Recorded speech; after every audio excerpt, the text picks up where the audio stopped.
guests in the studio this morning. A couple of local farmers here. We have Dan Burgland as well as Bruce Burgland. Good morning, gentlemen. Good morning, Vanessa. Hey, tell us a little bit about yourselves for those that may know you or haven't heard from you in a while. Tell us a little bit about yourselves. Well, born and raised right here. Other than that, I, of course, went to school here and did a lot of officiating. I still do volleyball. I did baseball for 55 years and softball ever since they started it in the high school. But I'm not doing that anymore. My poor legs and ankles and age and everything's caught up with me, so I'm not doing that anymore. I was with the JCs for years. JCs are no longer here. Special Olympics, I've spent 50 years volunteering with Special Olympics. So I've been involved in the community pretty much all my life. Prime Beef Festival, involved with that. Used to show cattle when I was a kid. And so, like I say, local. Yeah. Well, of course, we know you behind the plate, Dan, that nobody can forget because, you've been a staple and appreciative of you doing that all of this time. I really enjoyed it, and I miss it. I bet. Immensely. Miss the kids? Part of my life, being with the kids and stuff.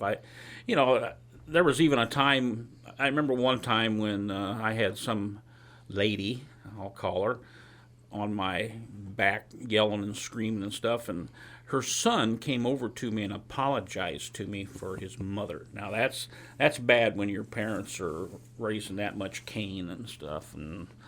But yeah, I've enjoyed it. It's one of the reasons that many officials, especially younger ones, say they don't want to officiate anymore. Is sometimes it can be overwhelming to be called, called out on what you They're call as plays. They're hurting for all officials. Yeah. I can't remember what they're saying nowadays, but I think the average age of officials now are like in the 50s or something like that, and the young people aren't wanting to do it.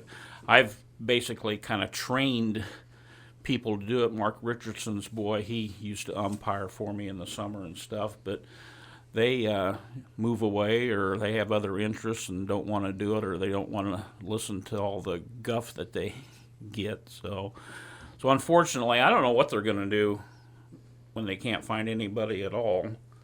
That's why football, not all football games are on Friday night anymore because they couldn't get enough officials, so they went to Friday nights, and then some of those same guys have to do football games on Saturday then, too. Yeah, we saw that last year. Yeah. Let's keep our fingers crossed. We talked to Dave Hasley earlier in the week. Sean did, and he was an excellent interview also, and just encouraging people to get out and officiate. Contact, I think it's Riley Whitsett. He's been doing a lot of baseball. He can give you some really good pointers on how to do this, and he's having a lot of success. So. Yep. All right, Bruce, tell us about your farm, how long it's been here, and you got a really big project going on. A lot of rumors out there. We're here to tell you what's going on. Yeah. Our farm, my parents inherited from a couple that did not have any kids in that, and my dad started farming in 49 or 50, I think it was, as a hired man. He lived south, about 5 miles south of where he grew up and everything and that, and the people left the farm to him in that in 76, and so I farmed all my life. I've been there all my life, except I tell that, my wife says, no, you went to college and that, so you weren't there all the time and that. But and we have ground south that's been in the family, 4 generations? Yeah. And that, so we still farm. I still farm some, but have lost some, and that, which I think is a good thing. We're got a project that's been going on since 2018 out our way. That's kind of the reason that you've asked us up here. A lot of people are wanting to know. I've had a lot of people ask. I kind of come up with some silly things. Told them at first what it was and that, and they all kind of look at you weird. But it's going to be a solar field. We were approached back in 2018 on this. It's taken 5 years, but with COVID, shortage. They're still running into shortage. They're waiting for a lot of material to show up, but they're starting to gear up, and they're hoping to be done by what we're told by Christmas. Okay. We're talking about Highway 67 and Highway 34 interchange out there west of town. Right. So everybody's seeing all the ground development and everything. And so, yes, folks have been calling, what's going on. Everybody likes activity, and this is activity. Yes, it is. This is a big activity. How many acres? And kind of take us through the process, because other farmers are being approached. School districts are approached. Larger, anyone with any type of land or the ability to put solar panels or arrays are being approached. The company that approached us, they'd been in business, 2 or 3 years. They could see the future coming, and so they come to us early. And we're kind of their experimental, getting through the county boards, the zoning boards, to know what to do. And a lot of places like Warren County, it's wind powered, but they didn't have solar. So it's taken a while for them to adapt regulations and rules, and I understand all that. And so The company that approached us is out of Highland Park. Trajectory Energy Partners was the name of the company. And the guy that we dealt with, his name was John Carson. We got a kind of a chuckle out of that and stuff, but real nice guy, and real good to work with. About how Yeah. many acres are you looking at? 240. Okay. So this is a pretty large one. Yes. And what are the benefits, and what were the cons that you thought about? Well, like all farmers, and I've had a lot of them approach me, you're taking good black dirt out of production. And I said, yeah, you're right, except I'm a grain farmer, livestock farmer, now I'm a solar farmer.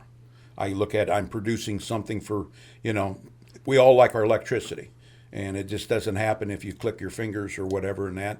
And I understand some people said, well, I'd never put my farm in. And I understand that. We're looking at there's no, there's risk in anything, but I don't have to worry about input costs, don't have to worry about anhydrous going from nothing to high that you couldn't even afford it. The drought right now, I'm not worrying about my crops because there is none on it. It's kind of the advantages. Grain prices. The grain prices and everything and that. And we were leased. Our ground was leased. We're on a 25-year contract with 3 5-year extensions. So 40 years, if it does hold up and go, that's how long it'll be there. My half will go to my son. His half will go to his son. They can worry about it, I guess, after that. Sure. Well, things may be... I don't think I'll live. I'll be 106 if I outlive that. So. In 25 years, we don't know where Right. any of this will be. Hopefully by then they've come up with better way for power. But right now, I think, my opinion, it's better than the wind. I don't think the wind longevity is there compared to the solar. Right now they're pounding I-beams in, which would be the stands for the solar. The solar will travel with the sun.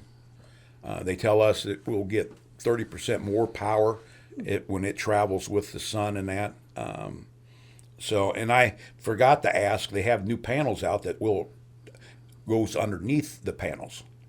And in the wintertime when it snows, it'll get the power or light off of the snow when it reflects.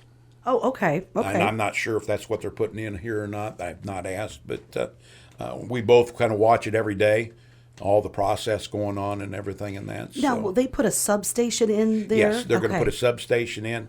The station that's there now used to be a substation, and it's now called a switching station. Okay. So they're putting a substation in, which will bring the power, all the panels into it, will generate more, and then send it out on the big lines that's there. And if it should, let's say 20 years from now, they decide not to do it anymore, or it breaks down or whatever and stuff, everything that's in the contract that they have to put everything back to its original state. That was going to be my next question. What happens with the panels as they're age over time? Right. So that's good that that's in your contract. What if something gets damaged? Can they be damaged by, say, a hailstorm or straight line winds? Well, yeah, a tornado or straight line winds might affect it. I don't think when they first started this, they took I-beams and pushed them in the ground, different lengths, and then did pressure check on them as they pulled them out to see what length they needed to put here and that, and they're telling me they probably will go down 8 or 10 feet. Okay. A lot of places, and that they're not in concrete; they just pushed in. A lot of guys are worried about all that concrete, like a wind tower. I forget how many yards is in one of them stands for a wind power and that, but there's no concrete. The only concrete will be where they put a substation. Okay. Okay. And you probably have some do's and don'ts, since this is a project you've been a part of for 5 years. Some of it in your control, some of it not. Right. Like you said, county board, there was not, you had to go through the steps. Yeah. And this was a good exercise for the county board. Yeah, I mean, I think that there'll be more of these show up in the county, and in the other counties are starting to approach, this. I've had calls from 5 different individuals from Southern Illinois, Southern Indiana, that this company is approached them, and they called me to see, how we get along with this company and how things, and I kind of tell them what to look on a contract, what to look for, and kind of get it in there and that. So We still get contacted from companies wanting to put solar farm in. Yeah. I got one here a while back out of Texas. Yeah. And they sent me a packet, and they had an aerial view of where they wanted to put it and everything. And then the gal called me, and I told her she was too late, that we were already in the process of doing it with another company. Sure.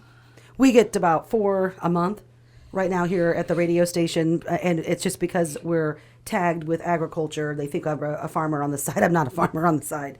I wouldn't begin to know how to farm, but it is funny they do call, and then the transmitters are sitting out, in areas, over by Gooch's and Cameron Right. Blacktop. So anyway, I totally agree that you're probably seeing a ton of contact. So you have a lawyer, and that's probably where lawyers are learning to read through these contracts, understand them. So that's probably Correct. your best advice, right? Correct. Our contract, when we were first given it just to look at and go over, we give it to the lawyer. I had questions on it. Sure. And we went through it and kind of got things fixed and taken care of on it. But that's one thing you definitely want somebody. And make sure, and ask the lawyer if he's comfortable with it. If not, find one that is comfortable with it. Because this is all new. It is all new. It's all new, man. We were talking about solar field. There's one over on 74. Somebody asked, and I said, yeah, that looks to me like a small project. The company that approached us was also trying to acquire ground, and I think they did over on County 10. Okay. Between Galesburg and Knoxville on County 10, and that was going to be 350 acres. Oh, wow. So I don't know.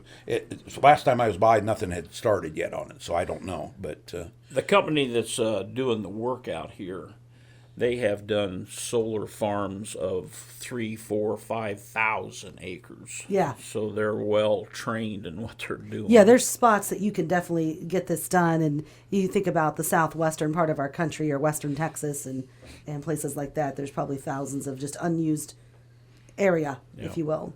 Well, it's very interesting, gentlemen, and yes, there's certainly been what's going on west of town. Well, it's a 240-acre solar field, and Dan and Bruce Burgland are the owners of that land, and now you guys are grain, livestock, and solar farmers. that's right. Yeah. Okay. Anything else you want people to know?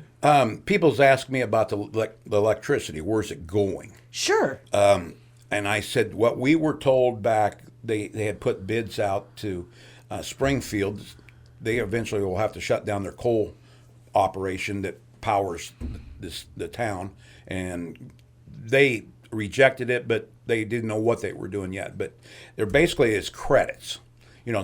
We were told that the power was going to Amazon, but they, and they said, well, they're going to put poles up and send it to them. I said, no, it's credits. It goes in the system, and they'll have credits, and that's who they want. They wanted to have somebody before they started. It's kind of like, if you buy a head, but you don't have the combine. You buy the combine first, and then you buy a head. Yeah. That situation. It's just like you put money in the bank. You put money in the bank, and then I withdraw a loan and stuff, and it all goes into a central location. And they send it out. Yeah, very familiar with it. It was a heavy topic at our ag roundtables this past spring. We were discussing that the large companies have to offset their carbon scores, and so they're looking at ways to purchase deals with farmers who are excellent stewards of the land. And so anyway, thank you, gentlemen, very much. Well, thank you for having Thanks us. for having us. Appreciate it. Hopefully it helps everybody and everybody who's listening to that and what's going on in that. But Spread the rumor. It's just a Spread the solar rumor, farm. yeah. It is Yeah. not a sports complex. It's not a hotel. It is a solar field. farm, yeah. Solar farm, yes. Yep. Dan and Bruce Burgland with us on 1330 WRAM and FM 94.1.